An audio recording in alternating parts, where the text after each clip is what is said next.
બાળકો, આજે આપણે રુથરફોર્ડના નમૂનામાં જે ખામીઓ રહી ગઈ છે એની ચર્ચા કરીશું. મેં અગાઉ પણ કહ્યું હતું કે પરમાણુના જુદા જુદા નમૂનાની જ્યારે વાત થાય ત્યારે એમાં સૌથી પહેલા આપણે થોમ્સન ભણ્યા. તો થોમ્સનની મર્યાદા હતી કે પરમાણુની વીજ તટસ્થતા સમજાવી શકે છે, પણ એને એ ખબર નથી કે પરમાણુનું દળ કેન્દ્રમાં છે. એ તો બધે ફેલાયેલું છે એવું માનતો હતો. એના પછી આવ્યો બીજા નંબરે રુથરફોર્ડ.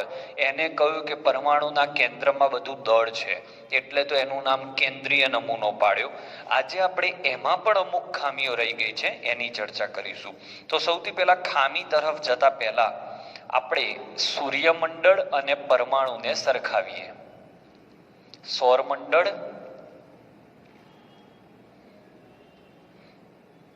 અને પરમાણુને સરખાવીએ. તો સૂર્યમંડળ અને પરમાણુને સરખાવીએ તો સૌથી પહેલા આના કેન્દ્રમાં જ્યાં સૂર્ય છે ત્યાં અહીંયા આપણા કેન્દ્રમાં પ્રોટોન અને ન્યુટ્રોન છે. સરખામણી ચાલુ થઈ. હવે અહીંયા સૂર્યની આસપાસ જેમ ગ્રહો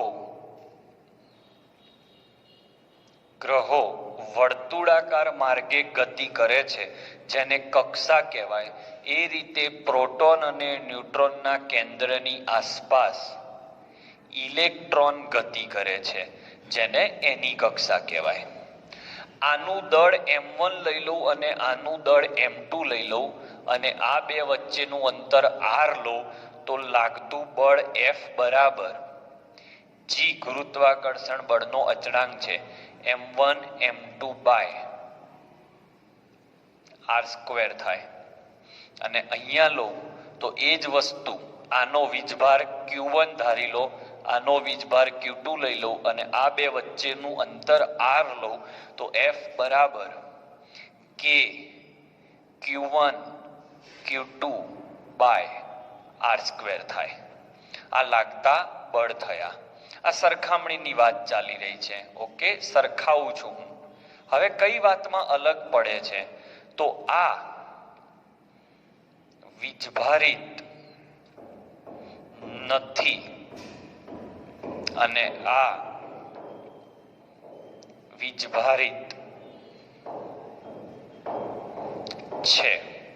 આ વીજભારિત નથી અને આ વીજભારિત છે.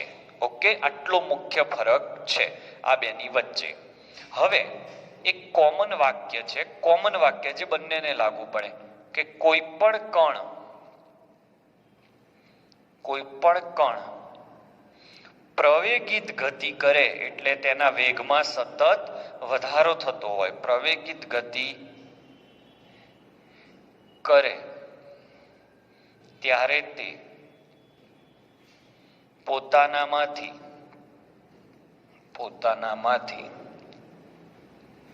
વિકિરણ ઉત્સર્જિત કરે છે. પણ ખાસ હવે હું જે રેડ પેનથી લખું એ શબ્દ ખાસ છે કે કણ કેવો હોવો જોઈએ? તો વીજભારિત. કેવો હોવો જોઈએ બાળકો? વીજભારિત. તો આ શબ્દ લખતાની સાથે એક વસ્તુનો છેદ ઉડી ગયો, સૂર્યમંડળનો. સૂર્યમંડળમાં આ વાક્ય લાગુ નહીં પડે, કારણ કે સૂર્યમંડળમાં સૂર્યની આસપાસ જે ગ્રહો ભ્રમણ કરી રહ્યા છે એ વીજભારિત હોતા નથી અને આ વાક્ય વીજભારિત કણોને લાગુ પડે છે. એટલે આ વાક્ય ઇલેક્ટ્રોનને લાગુ પડશે, કારણ કે ઇલેક્ટ્રોન વીજભારિત છે, પણ ગ્રહોને લાગુ પડતું નથી. ઓકે, મતલબ અહીંયા હું લખી દઉં, ગ્રહો માટે આ લાગુ પડતું નથી, કારણ કે ગ્રહો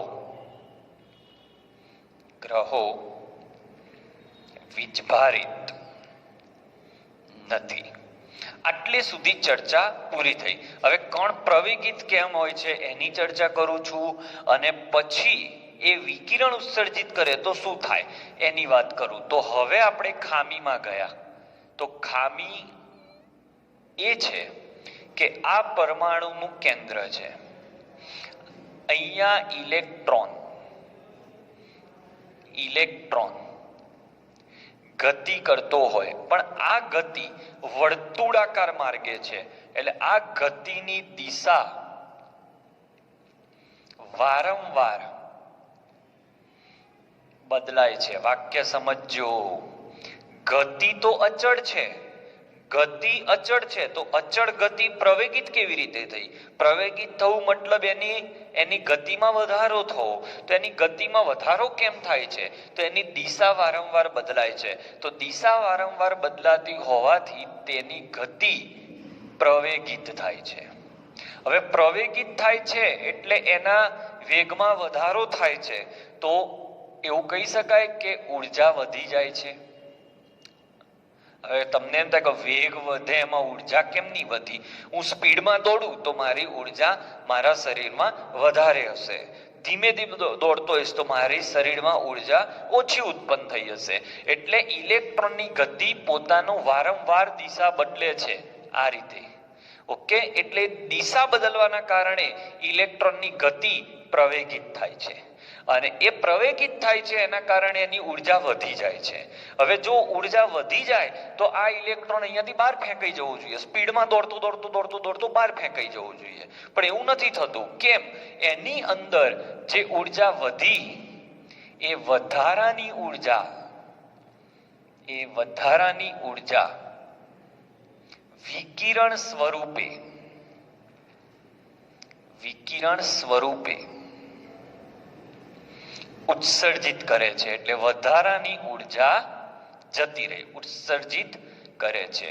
હું તમને સમજાવું એક ઉદાહરણથી. એક ઇલેક્ટ્રોન અચળ ગતિ કરતો હતો, એના વેગમાં વધારો થયો એટલે ઉર્જા વધી ગઈ. હવે એ ઉર્જા ઘટાડવા એ શું કરશે? તો ઉર્જા ઘટાડવા એ એનામાંથી વિકિરણ ઉત્સર્જિત કરી દેશે.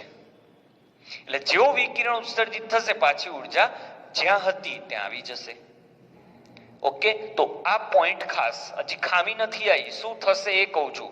ઇલેક્ટ્રોનની ગતિ દરમિયાન ઇલેક્ટ્રોન પોતાના ગતિ દરમિયાન દિશા વારંવાર બદલી રહ્યો છે.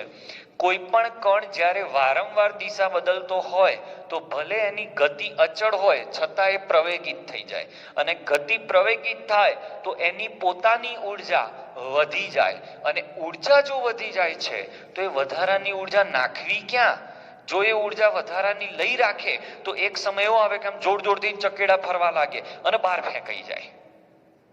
પણ એવું તો થતું નથી, ઇલેક્ટ્રોન બહાર ફેંકાતું નથી. તો શું થતું હશે? તો જે વધારાની ઉર્જા એની જોડે આવી એને વિકિરણ સ્વરૂપે બહાર ફેંકી દીધી. બરાબર, વિકિરણ શું છે એ ટૂંક સમયમાં આવશે. વિકિરણ એટલે એનામાંથી એને બહાર ફેંકી દીધી. સમજો કે મારામાં વધારે ઉર્જા આવી ગઈ હોય તો એમ કરીને બહાર ફેંકું. એ રીતે ઇલેક્ટ્રોનમાં વધારાની ઉર્જા આવી, એ ઉર્જા ફેંકી દઈને રિલેક્સ થઈ જશે પાછો. ઓકે, વિકિરણ ઉત્સર્જિત કરે. હવે પોઈન્ટ ચાલુ થયો. તો એનો મતલબ એ થયો કે ધીમે ધીમે આ ઇલેક્ટ્રોન જે આની આસપાસ ફરે છે આ એની કક્ષા છે, એ કક્ષા ધીમે ધીમે સંકોચાશે. કારણ કે થાકે ને ઇલેક્ટ્રોને, અને કક્ષા સંકોચાય અને કેન્દ્રમાં ઘૂસી જાય, કેન્દ્રમાં સમાઈ જાય. આવું રુથરફોર્ડનું કહેવું હતું. અને સમાવા માટેનું પ્રાયોગિક મૂલ્ય નક્કી કર્યું કે કેટલા સમયમાં સમાઈ જશે. તો એ નક્કી થયું 10⁻⁸ સેકન્ડમાં. ઓકે, આટલો પોઈન્ટ પૂરો. વિકિરણ ઉત્સર્જિત કરી દીધા. હવે ઇલેક્ટ્રોન વર્તુળાકાર માર્ગે ગતિ કરે તો થાકી જાય અને ધીમે ધીમે એ કેન્દ્રની અંદર સમાઈ જાય. ઓકે, તો અહીંયા હું લખું કે કક્ષાઓ, આ વિડીયો 2 વાર જોજો પ્લીઝ. કક્ષાઓ સંકોચાય.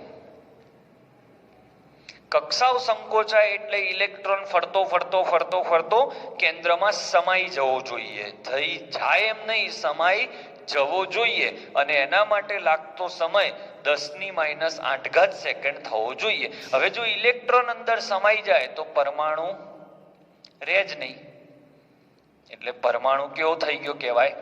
અસ્થાયી.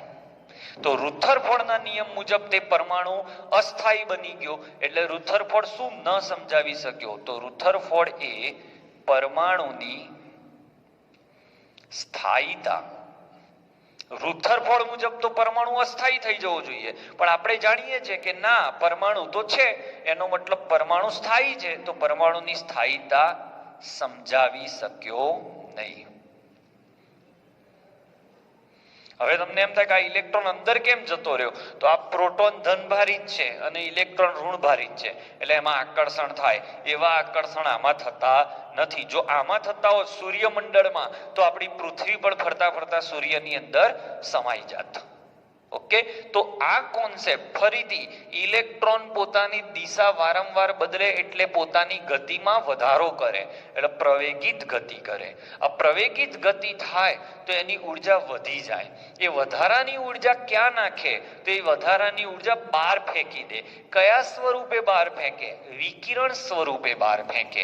પછી આ પ્રોટોન આ ઇલેક્ટ્રોન ઉપર આકર્ષણ લગાડે તો ટૂંક સમયમાં એ અંદર સમાઈ જવું જોઈએ, પણ એવું થતું નથી. ઓકે, તો આવું કેમ નથી થતું? તો પરમાણુની સ્થાયીતા તે સમજાવી શક્યો નહીં. મુખ્ય વાત આ. તથા એવું પણ વિચારી શકાય, તો એક કામ કરો ને સાહેબ, ઇલેક્ટ્રોન સ્થિર છે એવું કેમ માનતા નથી? એવું વિચારી લો, ઇલેક્ટ્રોન ગતિમાં છે તો આવી તકલીફ પડે. તો માની લો કે ઇલેક્ટ્રોન સ્થિર છે, કારણ કે બાળકો માનવાની જ વાત છે. હજી પરમાણુ વિશેની પ્રોપર માહિતી રુથરફોર્ડ જોડે પણ હતી જ નહીં. તો માની લો કે ઇલેક્ટ્રોન સ્થિર છે, તોય ડખો થાય. જો ઇલેક્ટ્રોન સ્થિર હોય તો પ્રોટોન એ ઇલેક્ટ્રોનને ખેંચી લે, તો આ પણ કોન્સેપ્ટ ખોટો પડ્યો. એટલે આ બે વસ્તુથી આ ખામી, રુથરફોર્ડ પરમાણુની સ્થાયીતા સમજાવી શક્યો નહીં. અને બીજું કે પરમાણુમાં ઇલેક્ટ્રોનની રચના પણ તે સમજાવી શક્યો નહીં.